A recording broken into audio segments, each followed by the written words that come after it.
1999년 일본의 해상자위대 제1술과학교에 근무 중이었던 당시 33살의 자위관 미카사 무츠히코. 여기서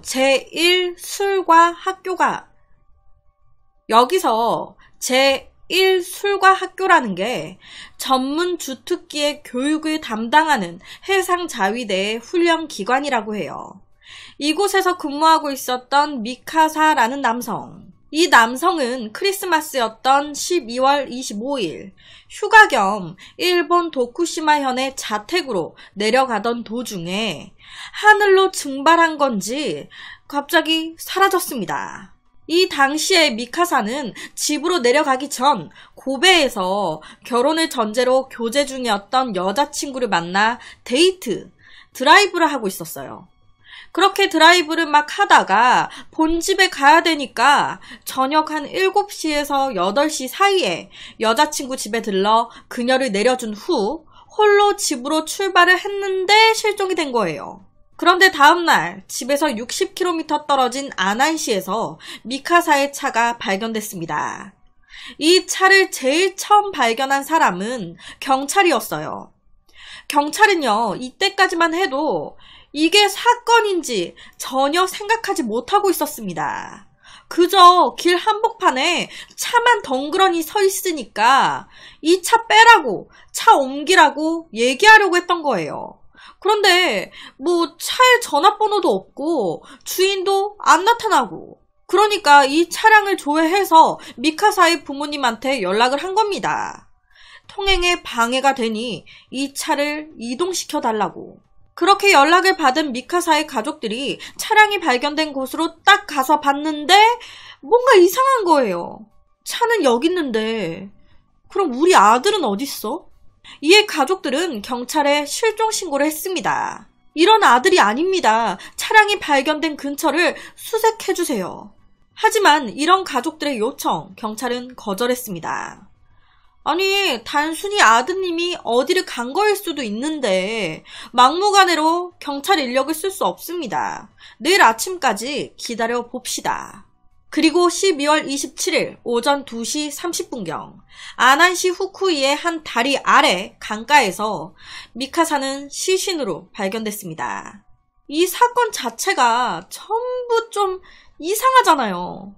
사건인지 사고인지 아무것도 모르는 상황인데 경찰은 제대로 수사조차 하지 않은 채 시신 발견되고 바로 미카사 씨의 죽음은 사건일 수가 없습니다. 고로 자살입니다. 수사 끝. 제대로 수사조차 안 해보고 그냥 자살로 종결시켜버린 거예요.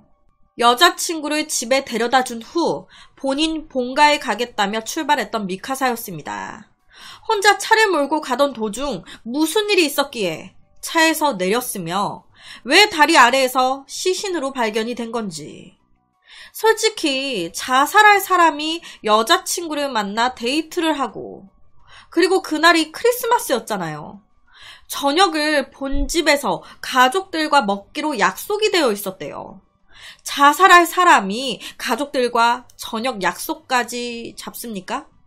말이 안 되잖아요. 하지만 경찰은 자살. 유가족분들은 이 사건에 대한 여러 가지 의문점을 발견했습니다. 이에 미카사의 유족들은 이거 살인사건이다, 재수사를 해달라 요청했어요. 하지만 경찰은 끝까지 이거 자살입니다 라고 하면서 불기소시켰습니다. 이 도쿠시마 자위관 변사 사건에는 의심스러운 점이 너무너무 많습니다. 지금부터 하나하나 짚어볼게요. 우선 첫 번째는 시체 발견 현장이에요. 피해자인 미카사 씨는 아난시의 다리 아래 하천 부지에서 발견됐습니다. 이 다리의 높이는 15m로 이 다리 바로 아래에서 이제 시신이 발견된 장소까지는 직선거리로 4.2m 떨어져 있었어요. 경찰은 미카사 씨가 다리에서 뛰어내려 투신 자살을 했다고 주장했습니다. 그렇다면 다리 위에서 뛰어내렸다는 건데, 다리에서 뛰어가지고 시신이 발견된 4.2m 위치에 딱 떨어진다는 거.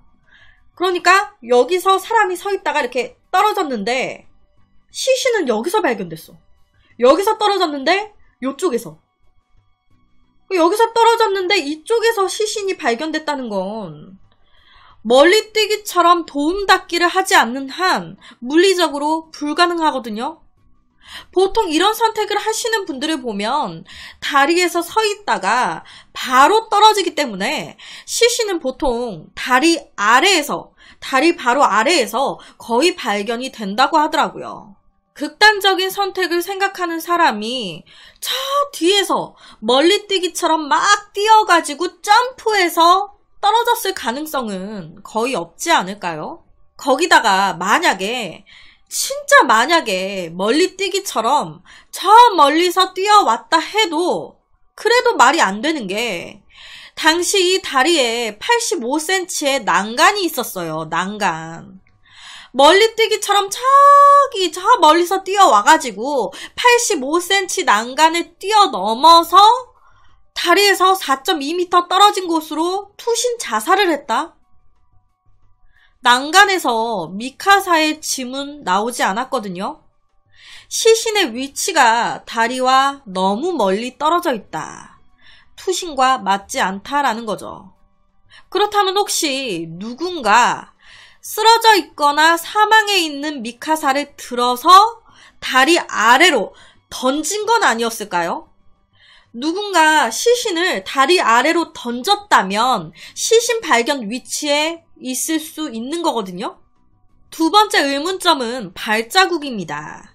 피해자 미카사 씨의 차량이 발견된 장소에서 시신이 발견된 다리까지는 약 20m 가까이 떨어져 있었습니다. 만약 미카사 씨가 죽으려고 차를 세우고 다리 난간까지 자신의 발로 걸어갔다면 당연히 족적이 남아 있어야 돼요. 하지만 미카사의 차가 발견된 위치에서 다리까지 이르는 경로에서는 아무런 족적도 발견되지 않았습니다. 그렇다면 투신 자살을 했다는 미카사 씨는 차에서 내려 어떻게 다리로 온 걸까요? 족적이 없는데. 거기다가 발견된 미카사의 시신을 보게 되면 왼쪽 발바닥이 구부러져 있었다고 해요. 신발도 신겨져 있었는데 그 신발 밑창 부분에 뭔가 질질 끌린 듯한 이상한 상처 또한 남아 있었습니다. 12월 25일 사건의 그날 만났었던 여자친구나 지인들의 말로는요, 이런 상처 전혀 없었다고 하는데 시신 위치도 이상하고 발자국도 없고 신발은 질질 끌린 듯한 좀 이상한 상처가 있는 것부터 제3자에 의해 옮겨진 게 아니었을까라는 생각이 들어요. 세 번째 의문점은 시신 상태입니다. 미카사 씨의 시신은 대동맥에 큰 손상을 입은 상태였어요. 이에 대해 경찰 측에서는 차를 타고 가고 있었던 이 미카사가 어느 한 부분에서 교통사고를 일으켰고 그 사고로 에어백이 작동하면서 대동맥 손상을 입었습니다. 이 미카사는 화가 났던 거예요. 아, 내가 운전을 잘못해서 이런 사고를 내다니 나한테 너무 화가 난다. 그래서 문제의 다리로 와가지고 투신 자살한 겁니다. 라고 경찰은 주장했어요. 하지만 여러분이 들어보셨을 때 이런 경찰의 말, 이게 말이 됩니까?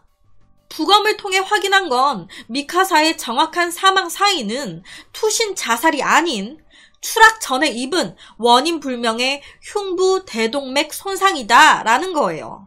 투신 때문에 죽은 게 아니야. 대동맥 손상 때문에 죽은 거예요.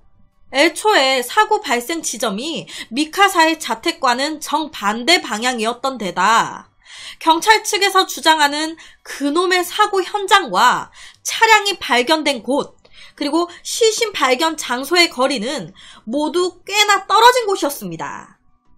사고 현장은 여기, 차량은 여기서 발견됐고 시신은 여기서 발견됐다.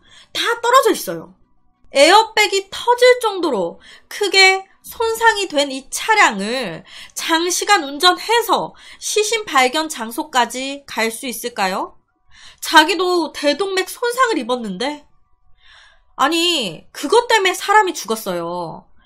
그렇다면 그 대동맥 손상의 그 고통이 어마어마했을 거거든요. 엄청 아픈 상황인데 그 상태에서 교통사고 낸 거에 너무 화가 나 자살하려고 에어백까지 터져 있는 완전히 망가진 차를 끌고 다리 쪽으로 가서 죽었다? 투신 자살했다?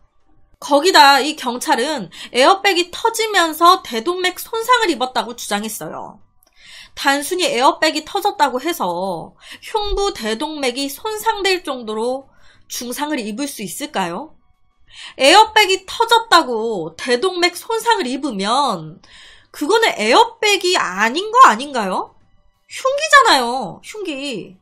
게다가 알고 보니까 이 경찰 시신 부검 결과가 나오기도 전에 유가족들한테 얘기한 거예요. 미카사는 자살한 거라고.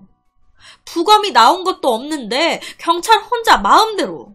그러면서 여자친구를 25일 날 만났는데 그날 여자친구가 헤어지자고 해서 자살한 것 같기도 하고 이런 식으로 흘렸단 말이에요.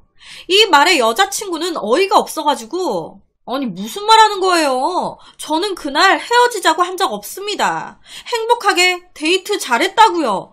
아니 무슨 말 하는 거예요 지금? 뭔가 경찰의 급급한 행동이 느껴지죠.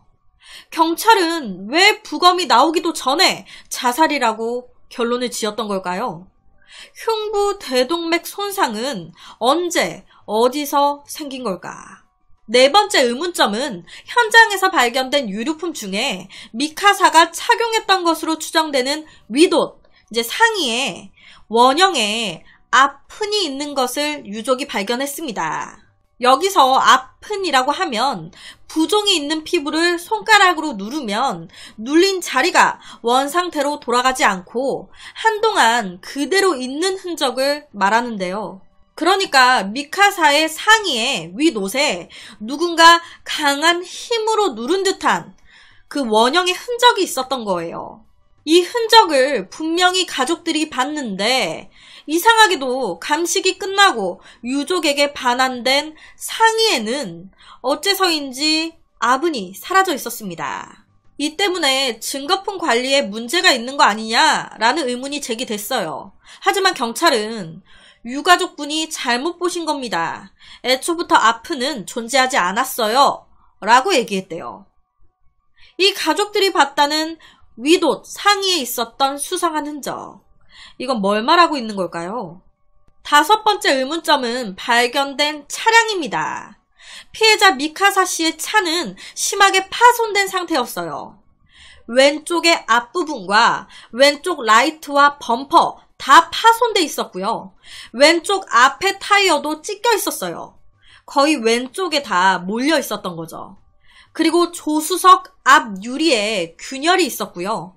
좌우 에어백이 다 터져 있었습니다.